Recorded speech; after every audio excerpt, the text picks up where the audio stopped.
Pakistani Prime Minister Shehbaz Sharif said Tuesday that, under the leadership of the Communist Party of China, China will march forward with a great contribution towards world peace, prosperity and multilateralism. The journey of Communist Party of China has been remarkable. We have just celebrated its 100th year 1 year ago, and of course now you are entering into its second centenary, and this is a remarkable achievement. I have no doubts that you will enter into a new phase.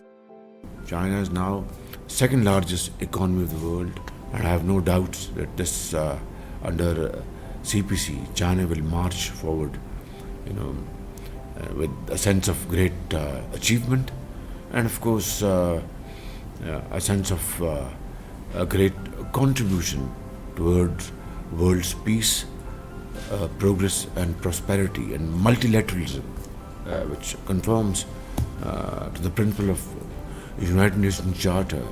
So I think I see a great and bright future of CPC, and of course China, and of course friends of China, and of course Pakistan-China friendship.